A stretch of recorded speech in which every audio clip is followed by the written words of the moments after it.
The National Electrical Code, or NEC, specifies minimum distances for transformers from buildings to ensure safety and prevent fire hazards. For a 12 kVA transformer serving a 3-story apartment building with 24 units, utilizing 120/208 volts, 3-phase, 4-wire service panels, the minimum required distance is 3 feet, which is equivalent to 0.91 meters. This requirement is detailed in NEC Table 450.26a, which outlines the minimum clearances from buildings for various types of transformers. NEC Article 450 provides comprehensive guidelines for transformers, including installation, ventilation, and protection. The primary purpose of these regulations is to minimize the risk of electrical fires and ensure the safety of occupants and property.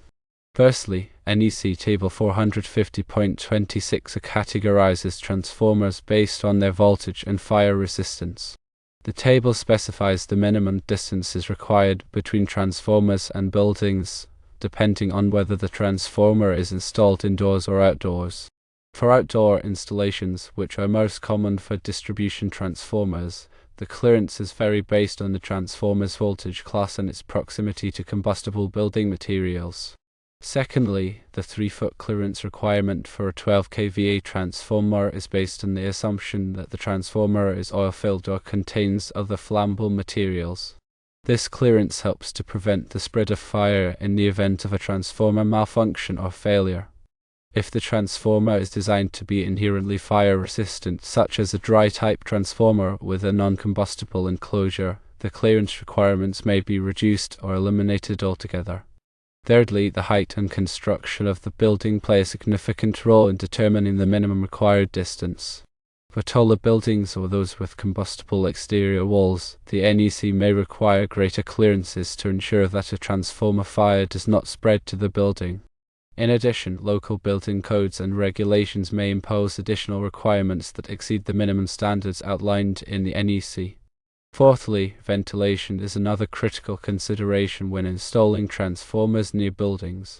Transformers generate heat during operation, and adequate ventilation is essential to prevent overheating and premature failure. The NEC specifies minimum ventilation requirements for transformers, including the size and location of ventilation openings. These requirements are intended to ensure that the transformer operates within its temperature limits and does not pose a fire hazard. Fifthly, the type of transformer also influences the clearance requirements. Dry-type transformers, which use air as the cooling medium, generally require less clearance than oil-filled transformers. However, dry-type transformers may be more sensitive to environmental conditions such as moisture and dust, and may require additional protection. Sixthly, the installation location of the transformer also affects the clearance requirements. Transformers installed in enclosures or vaults may have different clearance requirements than those installed in the open. Enclosures and vaults provide additional protection against fire and physical damage, but they also restrict ventilation, which may require adjustments to the ventilation requirements. Seventhly, the NEC also addresses the protection of transformers from overcurrents and other electrical faults. Overcurrent protection devices, such as fuses and circuit breakers, are required to protect the transformer from damage caused by excessive current flow.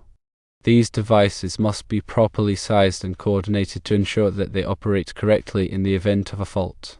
Eighthly, grounding is another important safety consideration for transformers. The NEC requires that transformers be properly grounded to prevent electrical shock hazards. Grounding provides a low impedance path for fault currents to flow back to the source, which helps to trip over current protection devices and energize the circuit.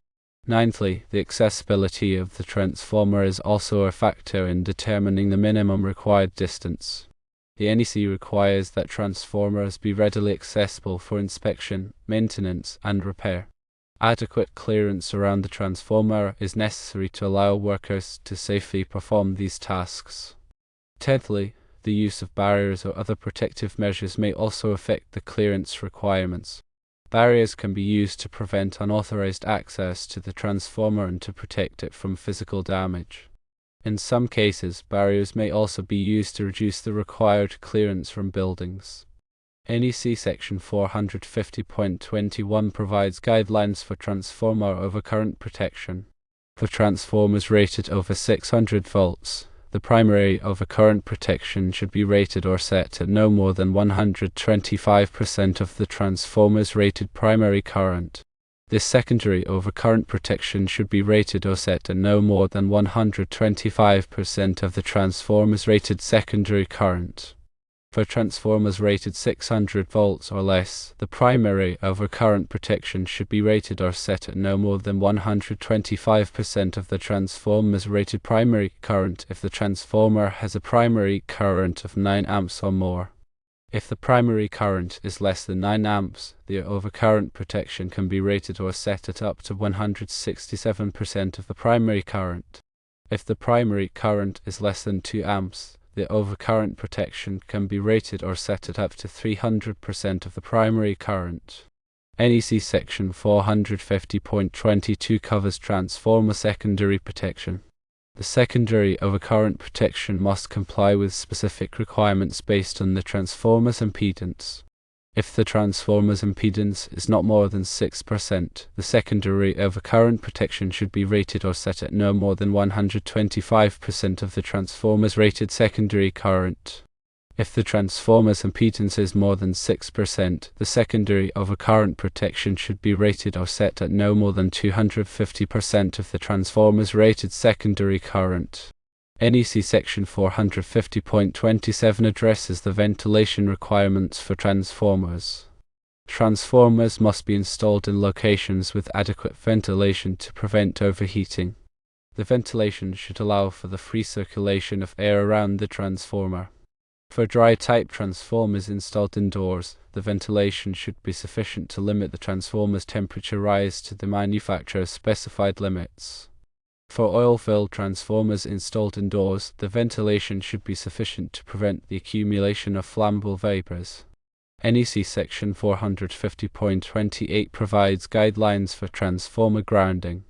Transformers must be grounded in accordance with NEC Article 250 to prevent electrical shock hazards. The grounding conductor should be sized in accordance with NEC Table 250.122. The grounding conductor should be connected to the transformer's enclosure and to the neutral point of the transformer's secondary winding, if applicable. NEC Section 450.41 through 450.48 covers transformers installed in hazardous locations.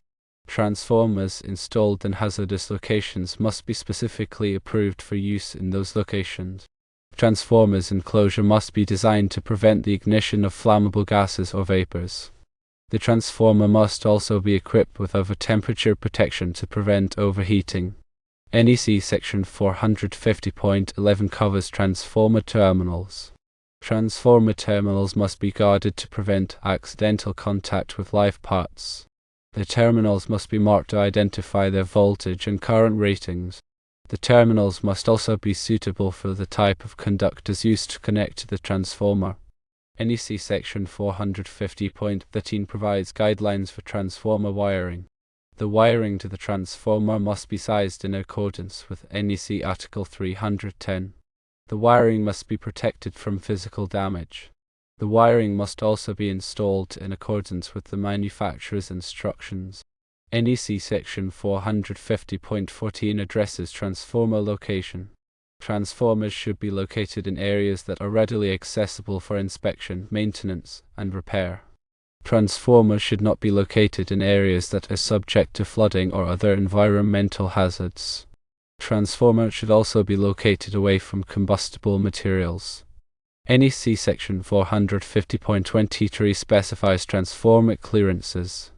Transformers must be installed with adequate clearances to allow for proper ventilation and maintenance.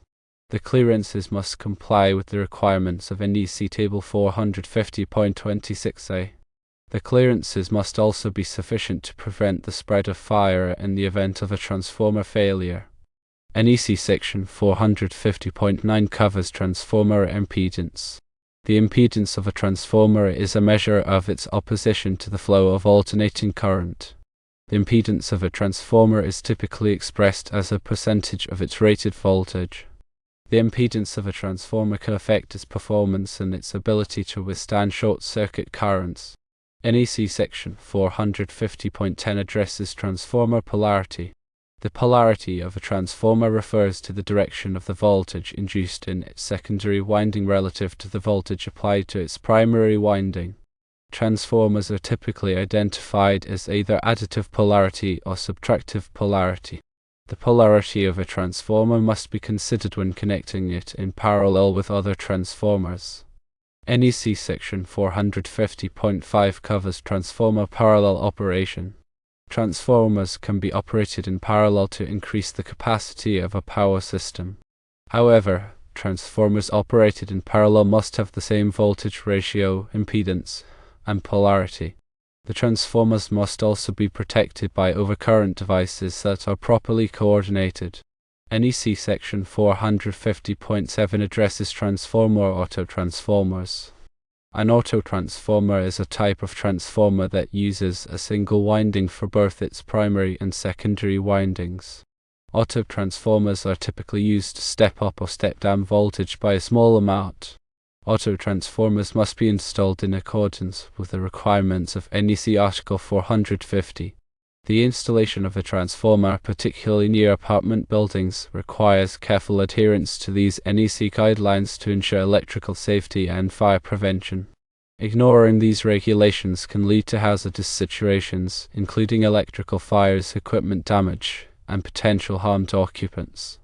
Regular inspections and maintenance are essential to ensure that transformers continue to operate safely and efficiently.